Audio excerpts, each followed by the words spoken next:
Okay, update lang po muna ulit tayo sa may na-revoke na naman na isang lending company at meron din siyang online lending platform na medyo matagal ko na hindi nakikita sa Play Store but still they are operating.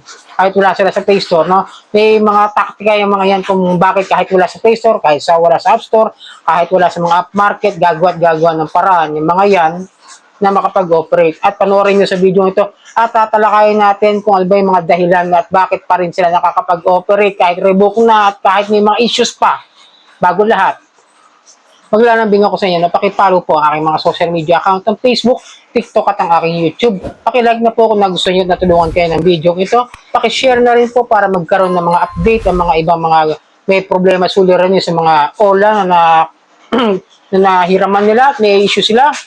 At pakihit yung mga notification bell para updated po kayo sa mga videos na ginagawa natin dito about sa usapang online lending apps. So yun nga, nung nakaraan araw, hindi ko sure kung Biyernes o Huwebes ito na i-post, nakita ko lang sa SEC FB page na merong revocation order ang isang lending company na kung tawagin ay, pangalan niya ay Convenience Cash Lending Corporation. The Securities and Exchange Commission has revoked the certificate of incorporation and the certificate of authority to operate as a lending company of Convenience Cash Lending Corp for its unfair debt collection practices. Okay, normal na problema at mga reklamo kapag nare-revoke yung mga ganitong klase na mga online lending apps o mga lending company. Okay, bago ko simulan, paalala lang, no? Hindi porket na-revoke, nagka-cease and desist order, na-raid, nawala sa Play Store, nawala sa App Market, hindi nyo na makita, they still operate. Ito, ginawa ko itong video ito para ibigay sa inyo na parang isa sa mga best examples na kahit walang lisensya yung mga yan, gagawa ng parang para mag-operate yan, magpautang at gawin yung mga gusto nila. Kaya sabi ko sa inyo, kahit magkaroon tayo ng total ban, itong mga abusado at mga illegal activities ng mga online lending apps ay patuloy na gagawa ng paraan para gawin yung gusto nila. Okay? Nasa atin ang control kung paano natin maiiwasan at kung paano tayo makakatulong sa iba para mas magkaroon sila ng awareness at ideya kung paano nila haharapin kung sakasakali magkakaroon sila ng mga ganitong klase problema sa mga abusadong OLA na wala naman nasa SEC. Then, simulan natin na ang OLA ng convenience cash, no? Medyo wala na eh. Ang tagal na ko nang hindi nakita to, 2023 pa, nung huli ko siya nakita, o 2024, something like that. Yung OLA nito is Sada Cash and Bloom Cash. Yun po yung dalawang OLA na hawak ng convenience cash. If I remember it correctly, isa ito sa pinakamaraming complaint sa mass filing namin. Yung pinakauna doon sa PNP, Anti-Cybercrime, nala Kikay Bautista. Isa ito sa pinaka most complaint ng mga OLA, itong Sada at si Bloom Cash.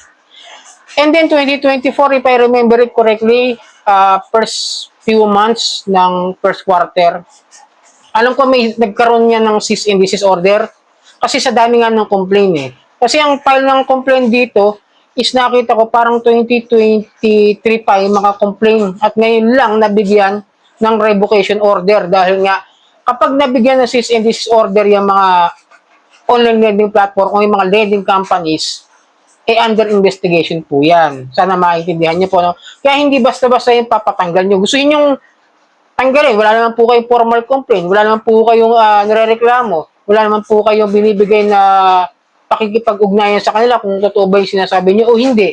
Wala kayong mabigay na ebidensyang ganon. Kaya hindi basta-basta pwede. Kumbaga parang totoo ba yung mga akusasyon mo? Kailangan patunayan mo yun.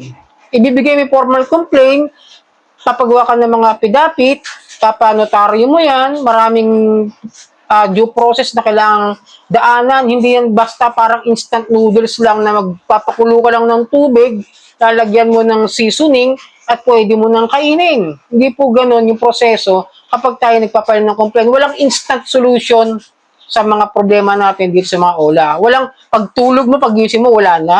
Hindi po ganun yun. Okay, nililinaw ko lang. Kita mo, inabot pa ng ilang taon bago nagkaroon na revocation, di ba? Kasi kailangan aralin eh. Para maging patas po yung batas. Ika nga, kahit ikaw, may masama kang ginawa, ikaw isang suspect sa isang krimen, may karapatan kang ipagtanggol ang sarili mo. At ikaw naman na dependa na biktima, may karapatan kang ipagtanggol na ipaalam doon sa namamagitan na kayo ay talaga na biktima nitong mga kriminal o mga gumagawa ng hindi maganda sa kapwa. Ganun po yun. Kaya nga merong mediator, merong judge sa korte, at merong mga piskal na nagagawa ng pag-aaral doon sa mga nirereklamo natin. So yun, etong si Sada kasi si Bloom Cash, almost 1 year mahigit ko na talaga yung nakita. Pero, they offering me doon sa aking sa isang number ko dito. Pero wala rito yung message niya. Parang nasa ibang phone ko na nawala na naibigay ko na sa iba. Tapos, parang doon ko yata naisip o nabura na rin. Nag-o-offer sila through text links. Tapos, magbibigay sila ng link kung saan mo pwedeng i-download yung mga online loan app nito. Kaya kahit sabi sa inyo, di ba, mawala man sa App Store yan, mawala man sa Play Store, mawala man sa pwede silang gumawa ng website. Okay? Kaya kung may mga utang kayo dito, no, sa mga ganitong klase ng mga OLA na na-revoke, may cease and desist order, ito yung pinaka-best example na halos taon nang wala sa Play Store at halos taon na rin na may cease and desist order, pero nag-ooperate, nagpapautang, naniningil, at ginagawa yung gusto nila doon sa mga kliyente nila para para maharas nila, para pagbantaan, o kung ano man yung gusto nilang gawin. And then, may nagtanong din sa akin kanina, sa TikTok ko, Sir Johnny, sabi niyo wala na yung surety cash doon sa list ng SEC, revoke na po sila. Bakit nag-ooperate pa rin? Yun nga is nasabi ko sa inyo, kahit revoke yung mga yan yung mga best example ng mga ula na kahit bigyan mo ng kaso yan, mag-ooperate yan. Gagawa ng paraan yung mga yan. Kaya nga tinatawag ng mga fly-by-nights. Diba? Kumbaga siyempre, best example natin, illegal na droga, yung mga ipinagbabawal na gamot, bakit nakagawa sila ng paraan para makapagbenta? Alam naman nilang bawal yan, di ba? Napakasimple lang po na aking mga pagbibigay ng eksemplo, best examples kung bakit nananatili yung paggawa ng mga illegal na aktibidad nitong mga online lending apps. Parang mga bawal na gawain lang yan sa ating gobyerno, mga bagay na bawal gawin kahit alam na. Di ba? Katulad niya, no? Diba? Halos 1 year mahigit na alam ko may cease and desist. Pero nag-ooperate, nag-message sa akin, pera na ko ng something na 5,000, 20,000. Tapos wala naman sila sa Play Store. Wala pala sila sa SEC. Natanggal na sila. So, hindi na rin isang kasalanan ng gobyerno yon. Kung ang gobyerno, ginagawa rin naman yung makakaya. Ito lang yung ko sa inyo, ha? Gumagawa na ng paraan ngayon ng gobyerno. Hindi katulad noon na nagpa-file kami sa PNP, sa SEC, walang pumapansin. Buti nga kayo may pumapansin na. Talagang nilakad namin maghapon, walang nangyayari doon. Sa loob ng mga complaint namin sa isang taon na ang dami namin mas filing, may isang OLA nung taon na yon, wala kaming nabalita na may raid sila.